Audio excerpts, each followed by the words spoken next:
ஆக்சுவலாக இங்கே எத்தனை பேர் டிப்மெட்டில் ட்ரைனிங்கோ ப்ராக்டிஸோ பண்ணுறாங்க? சும்மா கை தூக்குங்களேன். கிட்டத்தட்ட பெரும்பாலான வந்து டிப்மெட்டில் தான் வந்து ட்ரைனிங் போகிறீங்க இல்லையா? ஆக்சுவலாக என்னென்னா டிப்மெட் மாதிரி ஒரு இன்ஸ்டியூட் இல்லை அப்படின்னா இவர்கள் எல்லாரோட எதிர்காலத்தையும் யோசிச்சே பார்க்க முடியல. இப்போ நீங்கள் இவங்களை வளர்த்த விதமாக நீங்கள் பார்த்த விதத்தில் உங்களுக்கு ஒரு கசப்பான அனுபவம் ஏற்பட்டிருக்கும், இல்லை இப்படி ஒரு சம்பவம் நடந்திருக்கும். இதன் வழியாக நான் சொல்கிறேன், இது எனக்கு நடந்துருச்சு, ஆனால் இனிமேல் யாருக்கும் பண்ணாதீங்க அப்படின்னு என்ன சொல்லுவீங்க? அப்படின்னு வந்தால் இந்த குழந்தைக்கு நான் வச்சுருக்க பேர் வந்து ஜோசிகா.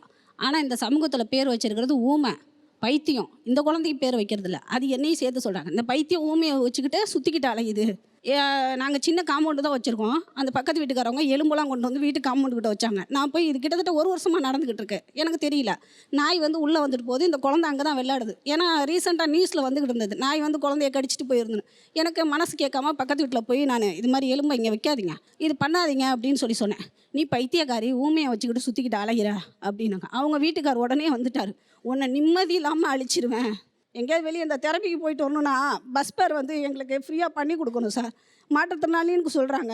அந்த திருவண்ணாமலை டிஸ்ட்ரிக்ட் மட்டும் எங்களுக்கு பண்ணி கொடுக்குறாங்க. நான் சென்னைக்கு வந்துட்டு போகிறேன், வாரத்துக்கு 2 நாள். எனக்கு 700 ரூபா ஆகுது சார் பஸ் பேர் மட்டுமே. இந்த குழந்தைக்கும் டிக்கெட் போடுறாங்க எனக்கு. நீங்கள் வந்து அதர் டிஸ்ட்ரிக்ட் திருவண்ணாமலை டிஸ்ட்ரிக்ட், சென்னையில் வந்து இது செல்லுபடி ஆகாது. நாங்கள் வந்து வேறு எங்கேயும் சுற்றி பார்க்க போகல, மருத்துவ ரீதியாக போகிறோம். இந்த குழந்தைக்கு ஃப்ரீ பண்ணி கொடுங்க, இந்த குழந்தைக்கு டிக்கெட் எடுக்காதீங்க. ரூல்ஸ் படி, கவர்மெண்ட் ரூல்ஸ் படி மாற்றுத்திறனாளிக்கு டிக்கெட் எடுக்கவே கூடாது. ஆனால் 33 ரூபா எடுக்கிறாங்க. எனக்கு 33 ரூபா, 66 ரூபா அப் அண்ட் டவுனு. ஒரு நாளைக்கு 700 ரூபா வருது. அப்போ வாரத்துக்கு 2 நாள், மாதத்துக்கு கிட்டத்தட்ட போயிடுது. எங்கள் வீட்டுக்காரு 10,000 வருமானத்தில் வாடகை கொடுப்போனா, இந்த குழந்தைக்கு ட்ரீட்மெண்ட் பண்ணுவோன்னா, நாங்கள் சாப்பிடுவோமா, என்ன பண்ணுவோம் சார்? இல்லை ஆக்சுவலாக இதுக்கு என்ன தீர்வு அப்படின்னா, இப்போது இவங்க திருவண்ணாமலையிலேருந்து டெப்மெடுக்கு வந்து வாரத்துக்கு 2 தடவை போயிட்டு வராங்க. இப்போ நம்ம ஸ்டேட்டில் ஒவ்வொரு டிஸ்ட்ரிக்ட்டுக்கு ஒரு பெரிய ஹெட் ஹாஸ்பிட்டல்னு தனியாக இருக்குது, அரசு தலைமை மருத்துவமனைன்னு தனியாக இருக்குது. அதுபோல் டெப்மெட் மாதிரி ஒவ்வொரு டிஸ்ட்ரிக்ட்லேயும் ஒன்று இருந்தால் தான் இவங்களமா அவங்களுக்கு வந்து ரொம்ப தூரம் ட்ராவல் பண்ணாமல், இந்த குழந்தைகளை வச்சுட்டு ட்ராவல் பண்ணாமல் பண்ண முடியும். ஸோ வாய்ப்பு இருக்கவங்க, அதை பார்க்குறவங்க முடிஞ்ச அளவுக்கு ஒரு டிஸ்ட்ரிக்டில் டெப்மெட் மாதிரியான ஒரு விஷயத்தை கொண்டு வந்தாங்க அப்படின்னா இன்னும் இவங்களமா நிறைய பேருக்கு பயன் இருக்கும். ஏன்னா திருவண்ணாமலேருந்து வாரம் போயிட்டு வரதுங்கிறது சாத்தியம் இல்லாது.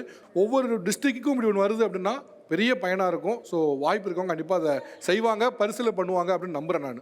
சார், என் பேர் பானுப்பிரியா, என் பையன் பேர் சந்தோஷ். என் பையன் வந்து SMA பேஷண்ட். 1.5 வயசுலேருந்து தலை நிற்காமல் இருந்துச்சு.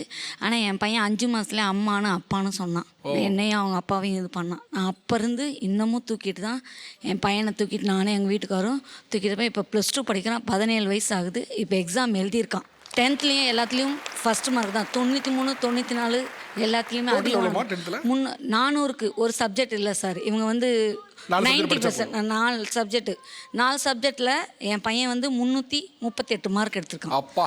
அதே மாதிரி 11th 5 சப்ஜெக்ட், 6 சப்ஜெக்டில் தமிழ் இல்லை, 5 சப்ஜெக்டில் 388க்கு மேலே எடுத்திருக்கான். எல்லாத்துலேயும் 93 தான். மேக்ஸ் தான் அவனுக்கு பக்கா.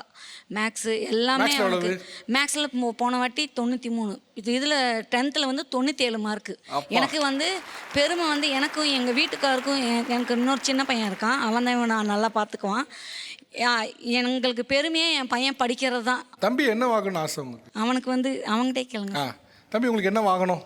எனக்கு வந்து ஒரு கம்ப்யூட்டர் ஃபீல்டில் பெருசாக போகணும் ஆசை. கம்ப்யூட்டர் ஃபீல்டில் பெருசாக வரணும் ஆசையா? சார். ஓகே, கம்ப்யூட்டர் இன்ஜினியர் நான் புரிஞ்சுக்கிறேன். Okay sir. சூப்பர். ஓகே, தம்பி ஆக்சுவலாக ரொம்ப ஹெல்ப்ஃபுல்லாக இருப்பாங்க அப்படின்னாங்க. ஆமாம், என் தம்பி எல்லா வேலையும் பண்ணுவான். ஓகே. பாத்ரூமில் இருந்து எல்லா வேலையும் பார்ப்பான். ஓகே. இப்போ நிறைய பேர் ஒவ்வொருத்தங்க வந்து இந்த சொசைட்டியில் இந்த சேஞ்செலாம் வரணும் அப்படின்னு சொன்னாங்க. நீங்கள் இந்த ஸ்கூலில் நல்லா படிச்சிருக்கீங்க, நல்ல மார்க்ஸ்லாம் வாங்கியிருக்கீங்க, எல்லா இடத்துக்கு வரணும், கம்ப்யூட்டர் இன்ஜினியர்லாம் ஆசைப்படுறீங்க. நீங்கள் என்ன இந்த சமுதாயத்தில் என்ன மாற்றம் வரணும்னு நினைக்கிறீங்க? வந்து டிசபிலிட்டி பீப்புள்னால் வந்து அந்த இதோட பார்க்கக்கூடாது, கண்ணோட்டத்தோட. நாங்களும் நார்மல் பீப்புள் மாதிரி பார்க்கணும். அது ஃபஸ்ட்டு. 2வது ஸ்கூல் சிஸ்டம் மாறணும். ஏன்னா கவர்மெண்ட் ஸ்கூல் ஒரு மாதிரி சிஸ்டம் இருக்குது, ப்ரைவேட் ஸ்கூல் ஒரு மாதிரி சிஸ்டம் இருக்குது. 2 சிஸ்டமும் மாறணும். நெக்ஸ்ட்டு ட்ராவலிங் சிஸ்டம் மாறணும். இந்த 3 சிஸ்டம் ஆனிச்சுன்னா தமிழ்நாடு வந்து கொஞ்சம் நல்லா இருக்கும். காலேஜ்